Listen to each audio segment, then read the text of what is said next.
a mentor of mine, early in that decision of, do I go and quit my day job? Do I go and quit my entire career, lean into all this stuff? Because I thought we were just investing in stuff. I thought we were making great W-2 income, sticking with our jobs.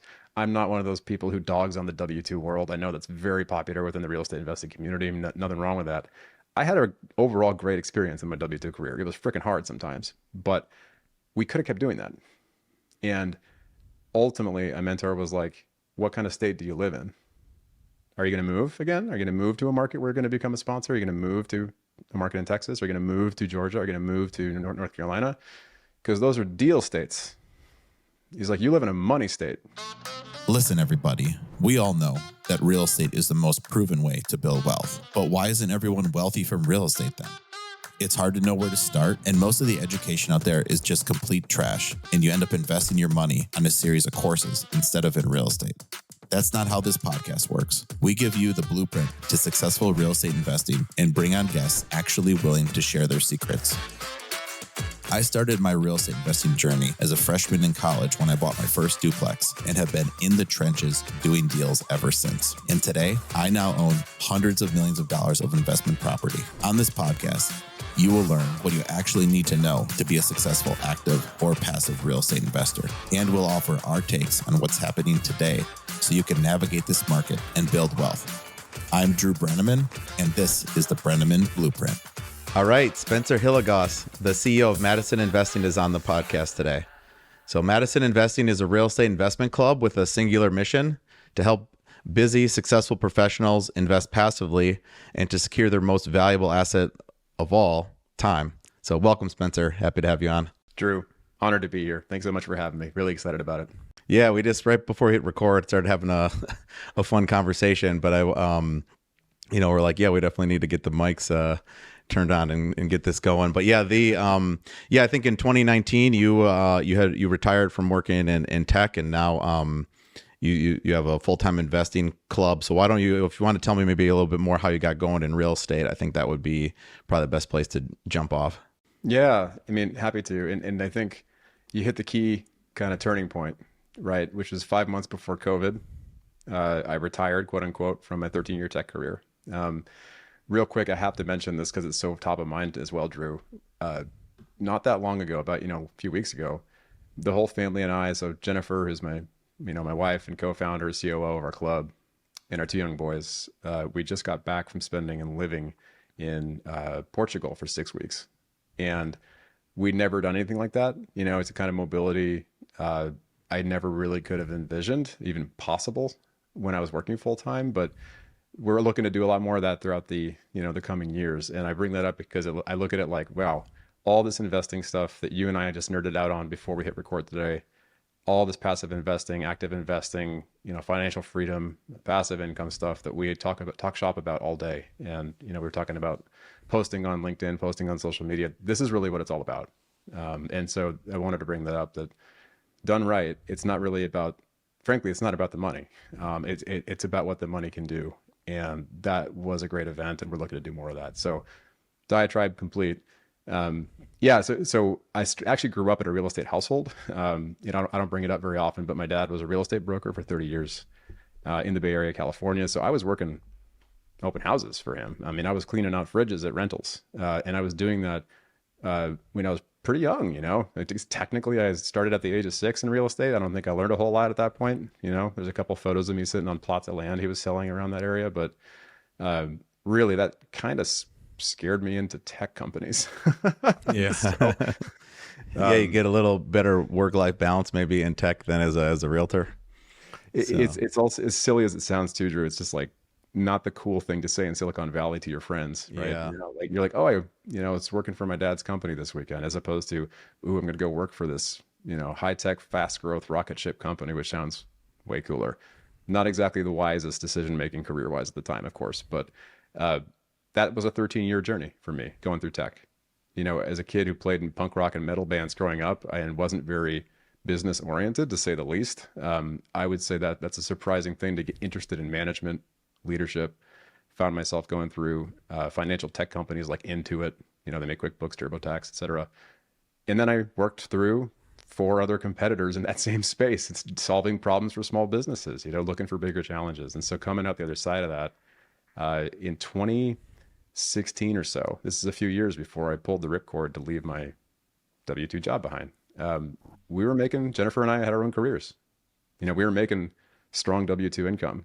Her and her career, me and mine, which you often have to do in these expensive markets. I mean, we were talking about, other nice pricing markets. So, you got like Chicago, you were talking about that earlier. I live in the Bay Area, California. And so we were living that lifestyle, climbing those corporate ladders. I was dumping money into my 401ks, celebrating that for years. Eventually, there was around the time I had my first son, working at the most hardcore of the tech companies I worked for so far in terms of, the hustle culture, as it's now called. And I didn't see my son for like at least 2 weeks, I felt like, while he was very young. I think it was infant toddler stage, somewhere in there. And I was going in the office early. It was dark outside, coming home late. It was dark outside, and kind of just going like, what are we doing here? Right. And I think at that point it was like, something's got to give. And so I started and that was my initial spark. I was chasing the Silicon Valley lottery, as it were, which is hoping to like get some big tech exit, like, Google, Meta, so something to absolve all my sins along the way, as it were, financially. And just realizing, like something's got to change. So I eventually had a mentor that nudged me into a fintech lending company for fix and flips. And this is a brief aside, but relevant, because I saw other folks that were working on the weekends doing flips of their own. I was managing some of these folks. I was brought in to build a team of fix and flip loan originators. I didn't know what the hell that meant. I had to learn that, right? And they were doing flips as well. They were lending, but also doing some on their own. On their own, very cool company culture. So shout out to those guys. They're still around and they're crushing it now. They're called Kiavi. So eventually I'm like seeing them come up with their bruises and their scrapes after, fixing homes on the weekend. And I'm like, man, I can't do that. Like, I can't swing a hammer. Like, I can't, I'm just not handy. Jennifer's way more handy than I am. But I knew spreadsheets. I knew business partnerships. I knew people in a business context and hiring, structuring contracts, all that stuff. And I appreciated the economics that I was seeing. Like some of these fix and flip lenders, some of these deals I'd see, I'm like, wow, these guys are making incredible businesses. But I can't flip. So 24 books read in 24 books read in an 18-month period. Listened to 400 podcasts plus in that period of time on nights and weekends. And I'm an early bird at that time. I was waking up at 4 to 6 to do the job before the job. And I got pretty obsessed about all this stuff, as you can imagine. I know you kind of told me you went through a similar era, probably in your 20s. Building business. And that's where I started to, like, we bought a local rental, paid way too much for it. We still have it now. We, $430,000 duplex for $200 a month in cash flow is not a win. But that's when we realized there's a way to stretch our dollars and invest differently to get cash flow. And so that was the beginning of the journey. Bought more rentals, eventually realized they come with some overhead. They're not fully passive. But we didn't stop there. I started investing as LPs, as passive investors in multifamily. And I know it's near and dear to your heart. So that's what started the journey. And then it morphed into a business from there. Nice. Yeah. I know I often joke to people where the real estate, it's not passive at all unless you're like truly that LP and you've essentially outsourced the work to your partner, where, right, your duplex. I mean, even if you hired a property management company for that, right, they still are coming to you with all sorts of questions. And usually the way some of these third party groups manage stuff, it's like they create a lot more work, almost where you would feel like you do the same work. It's just like the same amount. It's just different work. Like there's some sort of thing with the tenant, then they're running it by you, or this bill, can I pay it? What should I do? Where there's always a lot of work to do. So that's you bought one duplex and then you started investing on the LP side, or you bought a few and then realized, okay, this is still not passive, even buying, because it sounds like one in the Bay Area, but then where the next one's just somewhere else, or? Yeah. So we didn't stop there. In hindsight, I say it this way. package it like it was 3 phases that are nice, clean cut in a framework. It did not seem that way. You know, as an entrepreneurship and investing, it's clear as mud. Right, right. Yeah, it's up and down. But now in retrospect, it's like, I did one in the local, then I started doing turnkey, and then I'm doing an LP. You know, like it's like it had Right. chapters. But at the time, you buy your first turnkey deal, and you're like, this looks great, and then all of a sudden, it's not when Right. it's in another state, or the roof needs to be replaced, and it's Exactly right. And so we had that first phase, right? And we bought that local rental. Took us all summer to buy it. Realized, wow, that was a quick 100K out the door for the down payment on a $430,000 duplex. yeah, Then we actually started looking for long distance, and we did buy turnkey. We built up to 5 different single family rentals that we bought turnkey. Wasn't through like some big established turnkey provider. There's nothing wrong with that. It was actually through a brand new one, but really I vetted the person thoroughly. I knew them through meetups, and I ran tons of analysis on each of these properties that we bought. So we got up to 5, and it was in Kansas City, Missouri. 60K purchase price average, which was mind blowing. An average of $250 a month cash flow. Way better economics on cash flow. But then you learn, well, these are C class, dare I say maybe D plus neighborhood. You know, no matter yeah, how much I remotely could de-risk it, and that's when you get those notices of like, wow, yeah, it looks like your stable tenant that came leased with the turnkey, you know, kind of trashed the place, and now you're going to pay turnover costs, and now you're going to pay to market to get the new person in there. By the way, the county way out, you know, hundreds of miles away sent you a notice because there's a random couch sitting on the lawn. You better remove it or we're going to fine you. You know, like all yeah, all those yeah, joys that you alluded to, and I know you've been through. yeah. I've gotten plenty of those. So Yeah. But we did sold those, we sold those eventually at a profit. And we just realized the hard way, I think, from that, you know, could have been worse, knock on wood. But we kind of learned via paying tuition and dues, that those are semi-passive at best. Even it's like you said earlier, with a property manager, we've worked with 2 different property managers on residential, and it's just got to be good enough. It's yeah, just got to be right. good Yeah. enough, man. You know? I mean, that's essentially how they run their businesses too, because they need to make money. So if they can't, the A players usually they're all working for a lot of the owner operators that can pay a little bit more, and then No doubt. or even if it is an A player, it's like what team are they on? They don't work for you, they work for the property management company. So Right. And you don't learn this stuff until you get deeper into it for years, right? And so, yeah, gosh, you're spot on about that, you know, in terms of A players going to work for the sponsors. yeah. They just working directly. Yeah. But yeah, I mean, phase yeah, A three, players want to work their way up, and then that's why I was, have realized that, and where they want to maybe be an owner themselves, and then there's, they want to get on that train. But anyways, yeah. yeah, continue. No, and I was just going to mention, phase 3 of that whole journey was we started investing passively as an LP, and it was for some reason more comfortable feeling to me to read through a comically long legal document like a subscription agreement or a PPM document than sitting there and going, man, is that neighborhood, like we still do the diligence, we still look at the neighborhood, we still look at the submarket, we look at the deal, the team, we'll talk about vetting in a moment, of course, but I think looking at bigger properties just felt more natural because of it felt a little bit more the right kind of corporate that I was familiar with, like predictable. The financials and economics behind them made sense to me, and just realizing, oh, some of these markets you still can invest in them. I could invest in a deal in like Huntsville, Alabama, as an LP, in Dallas, Texas, and have these things go truly passive, done right. But you still have to do due diligence on the front end. So it cracks me up when people are like, when first time LPs are like, wow, this isn't passive. I have to read this document. I have to sign this stuff. And I'm like, well, I know we all click through our Apple disclaimers on our iPhones, but like this is something where you're putting like 5 to 6 digits of money. And so, yeah, I do think it's okay to put some diligence in on the front end. I strongly recommend that. Yeah, yeah, and understanding the team and who's doing what and how long they've been around and what they did All of it. before. Yeah, yeah. There's a lot to figure out, but then there's a lot of positives. And so what kind of deals were you doing then? What were your first deals as an LP like then? Yeah, I mean, we were talking earlier before you hit record, Drew, about just your incredible journey, which spans frankly, so many more years and units and experiences than a lot of the folks who are currently active out there in the business, and to your credit.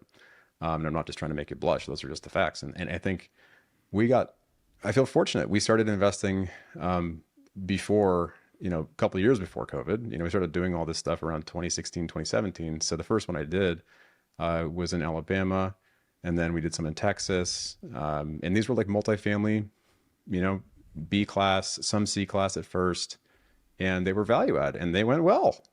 Yeah, And great markets and perfect timing. Yeah.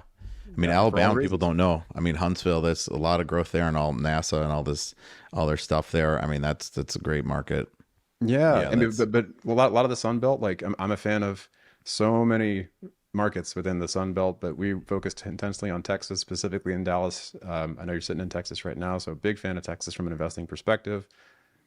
Georgia and Atlanta, I mean, Raleigh, Durham within North Carolina, Greenville, South Carolina, like it just kept going for a lot of the Sun Belt all the way up through the Southeast.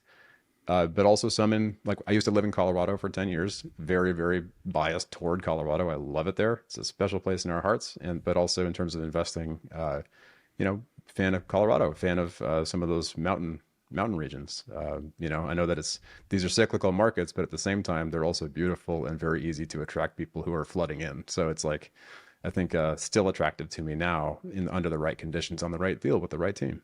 Yeah, no, that makes sense. And I mean, really, since 2012, so yeah, when I got started, you were alluding, like I got started in 2005. And when I was first coming up, we'd go on these webinars that the brokerages would put on. And it was always for multifamily, like what market's number one. And it was always just New York and San Francisco, like jockeying back and forth. And then LA be number three and Seattle. It was always the gateway primary markets were the best from, let's say, the 90s until, 2010. And then about in 2010, all those cities you mentioned in the Sun Belt and the mountain states, plus Florida and Arizona as well, in addition to all the ones you mentioned, those have been the top ones for multifamily rent growth and price appreciation since then. So it really was a changing of the guard, and really it has to do with the fundamentals. Like Jay Parsons had a really great LinkedIn post and tweet. He puts it in both places. Love his Where stuff. yeah, where he said because when they were like, why is the pricing more aggressive on a cap rate, let's say in the Sun Belt than like in New York now? And it's like, well, the investors only for so long were not able to keep up with the fundamentals, basically, or like what he said, where eventually like everyone figured out actually this has been going on for a while, and it wasn't just right because of the pandemic or something. This had been going on a long time, and it just kind of put additional fuel to the fire, with people being able to be a little more mobile. But that was already happening. People were already Right. deciding, I'd rather be in Austin than in New York or LA. That was already happening. And there's still people moving to those big cities. So it's not like there's nobody there and they're dying or anything. But so you were picking all the right markets though. Like so kudos to you. Whatever research you were doing, those are all the good ones. So Well, I mean, I appreciate it. I mean, at the same time, I'm sitting there going, as a guy who I feel like I sit in a very fortunate seat where it all comes down to picking the right who then picks the market. And do I look at markets that way? Of course, I nerd out on markets so hard, but at the same time, the journey that I've carved out with Jennifer is, not many people choose to work with their spouse, but that's like a core of how we've been able to do what we do. And it's not for everybody, but it's very much for us.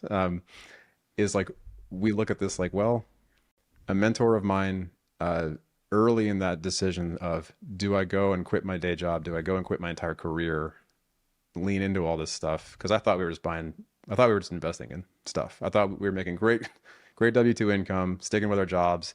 I'm not one of those people who dogs on the W-2 world. I know that's very popular within the real estate investing community. Nothing wrong with that. I had an overall great experience in my W-2 career. It was freaking hard sometimes, but we could have kept doing that. And ultimately, a mentor was like, what kind of state do you live in?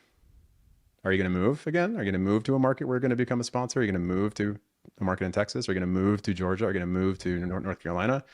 Because those are deal states. He's like, you live in a money state. And I was like, this is a what is good that? analysis. Wow. And I was like, what do you mean? I was like, tell me more. What do you mean? It's a gross oversimplification, and it's very soundbiteable, but there is a nugget of truth there, right? Which is like, it's more a comment on understand one's strengths, your posture, and prompted me to reflect on what did we want to be very good at, and building our own portfolio, our own investing really was something that I leaned into at first, but then it became, colleagues, people in my network were saying they're not going to go fly out to go look at these assets. They're not going to go fly out and get on a plane to walk, 6 to 8 hours across different apartment buildings throughout a market. They're not going to go look at a self-storage facility, because we like self-storage a lot too as another asset class. They're not going to do that stuff, and they don't want to. They don't think it's fun. They think it's weird, but they like the Yeah. economics behind it, and they like the investment thesis behind it. So anyways, I appreciate you indulging the diatribe. It's that type of focus, I think, that ultimately gets me fired up, and I lean on the partners who go and put the hustle in. I mean, you live and breathe this, and you know more about this than the majority of active sponsors out there who are out there doing this right now, Drew. But talk about a hard funnel to manage. The number of deals you have to look at.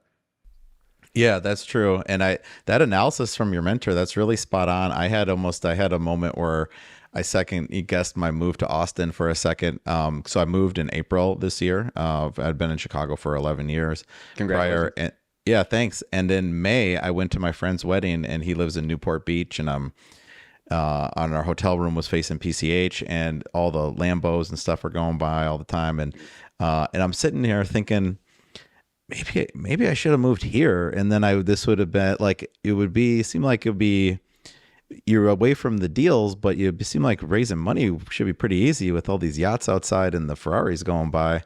So that's interesting. The guy kind of gave you that advice, where he's like, just you're in an area where wealth is very concentrated in the Bay Area, and you have something these people want, but it's not actually, like, someone needs to go to Texas, to Arizona, to Florida, like to do that. And then you're the person who's able to put that together. So that's a very astute analysis. And I've kind of came to that realization on my own. And I'm kind of best of both worlds in Austin. There's still people with money here, with all the Austin's tech got and quite a bit of whatnot. that. Yeah. But yeah, let's talk about Madison Investing then. I mean, so you still are, so people can invest with you in the deals that you like. How does that work? Yeah. So what we do is, in business, I think it's so important to be focused on long view of any type. I mean, certainly when it comes to investing, right? And we go out and we invest in sponsors first ourselves, just, as part of our vetting process. We're like, oh, we love these asset classes. We love the, capital preservation, the cash flow, the equity growth, and the tax benefits, of course. All that said is, like, we basically now have done that over 50 times, where we've shared opportunities with teams that we already know and have vetted to our investing group. And it's incredibly transparent in the way that we try to do this. There's so many models out there of people who say, oh, they find a great deal. But the way we do it is literally saying, okay, this is a team. We already know them. We've invested our own money with them. And it wasn't just a fly-by-night thing. We're looking for more of the married in business, not dating, right? And the hold periods on these types of investments, as you know, Drew, like, they're years long. Right. And I mean, they're longer than college. Yeah. And so it's hard for, I think, it would have been hard for me to conceptualize this when I first started. But I mean, really, a 5 to 7 year hold period, life changes, chapters turn, and so when people are getting into this for the first time, and I'm trying to educate them on our experiences as LPs, on what it means to sign that PPM and wire over $50,000 or $100,000 or $200,000 into a deal, to be like, these are the following things that are important. And so that's really what we do. We just invest in people and teams that we believe to be up for the task, because they've got the experience, and they've also got a repeatable approach, and in a market that has all those wonderful fundamentals that you just outlined earlier. Like, Texas has so many markets like that. Georgia has so many markets like that. I can go on and on, but yeah. So we'll share a handful of deals every year to our investment. In the first deal with the sponsor, you like to just invest your own money. Yes. It's a good idea. Yeah. How do you vet the sponsors? Like, before you invest, you tried them out with your money. What are you doing to vet the sponsor? Yeah. I'm a framework guy. The frameworks are wonderful. I didn't really think about them in the business context until I went through that tech journey, of course, surrounded by people who were just brilliant, way higher IQ than I can ever get to, engineers, data scientists. And they're like, how do you make great decisions quickly? Because sometimes big decisions are made slowly, and they should be. But you can't really do that when you're analyzing a deal. You can't do that when you're building a startup and making a bunch a day. So we built this like a 5-part framework, and this started as something I just built, and Jennifer and I built to determine we're not about to go deploy 25K, 50K, 100K into something that's not going to work with a team we can't trust.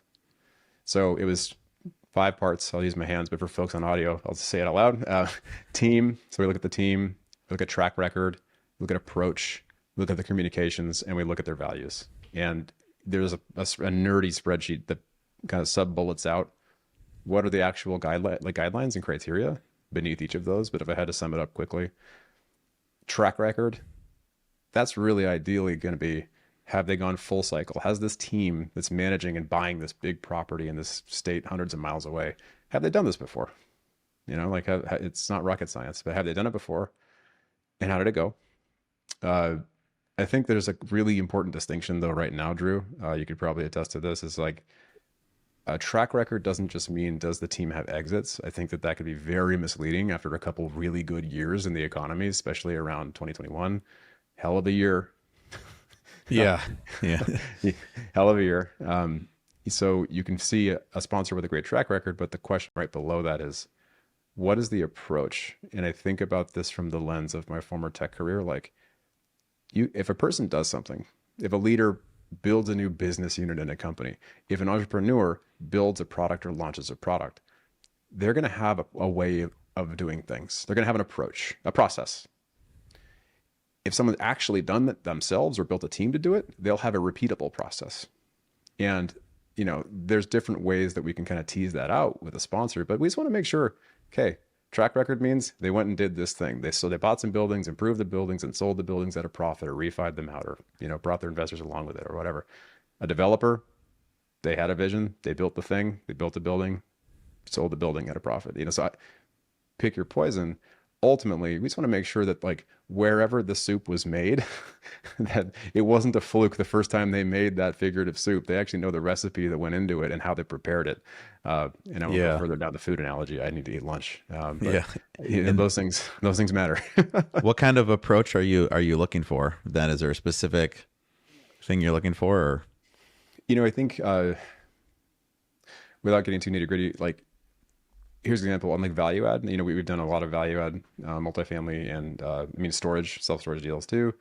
And when it comes to that stuff, sourcing materials, especially when it was getting kind of hairy around 2020, for example, being able to say will all forms of wood and metal, appliances and lumber, and let alone relationships for labor and talent, are those well established? Is there redundancy? What redundancy is there? Because the pro forma spreadsheet that says, oh, cool, we're going to go enact these rent increases and it's going to be 3% or 5%, or hopefully not higher than that. But, a couple of years ago, right now it should be lower than that on a pro forma. But if they're putting that in there, it has to be supported by the business plan. The business plan needs to have the ingredients plugged into it. And so, that'd just be one example. It would be do they have those relationships established? What is the evidence that they've been able to perform under changing conditions, whether it's sourcing supplies or whether it's, property management. This is a whole can of worms, but I am not against third-party property management. And I also think there's pros and cons for vertically integrated property management. I think that some partners I've seen, without going further, I'll just say they thrive with vertically integrated. They launch their own property management. They crush it. On the other hand, I've seen ones that try to do that and they're like, oh, we were way better and more efficient and well run when we have a big portfolio. We should just go third party and let them do the thing, but knowing their strengths, I think, is key to that. And so being able just to understand with that team, do they know what they're good at, as indicated by X or Y? Yeah, I really agree with the property management point, where I have one of the early episodes I did of this podcast was with the Mary Jabala, who works for a property management company in Chicago we've used. And I said something where I was just about who uses it, and she interrupted me and was like, really? No, there's a lot of people that they manage their own properties. They'd be way better off hiring us because we eventually either get the property after they sold it or they switch it to us. And like, no, it's not always that owner management's better. Right. And actually what I've realized too now over the years, because sometimes we've managed our own deals, and like in Chicago, we manage our own properties now for the most part. And then in other markets, other places, other times we haven't. And what seems to be the constant most important thing is actually who's driving the business plan. So if I were to say like, what would be the most important thing to ask as an LP on that value add business plan you were talking about with renovating, like in terms of who's doing what, I'd want to know who's setting the rents and who's in charge of dealing with the contractor. Because like even on our deals, like I set the rent still. Like that's very important. Where Right. You can't just offload that, and then that's millions of dollars of money being determined by someone who may or may not be pushing as hard as I would. And so like so I totally agree with you. I think actually the most important seat is whoever's driving the business plan, whatever title that is, the owner, the asset manager, the property manager. That's the important piece. Oh, that's a great example, though. I appreciate that one reply to that I would just say would be, I think oftentimes, you can kind of smell that when ego is playing into some of those decisions almost, and that's where it gets weird. It's like there is no shame in using either model. It's a business decision. It's a business decision, and it comes down to self-awareness and economics. Yeah, no, I totally agree with that. Then what are some things you've learned then investing passively? Some other, let's say, have any key lessons or advice for people getting started? Yeah, I know we only have a couple minutes, so I'll try to keep this this one brief. That's a robust topic.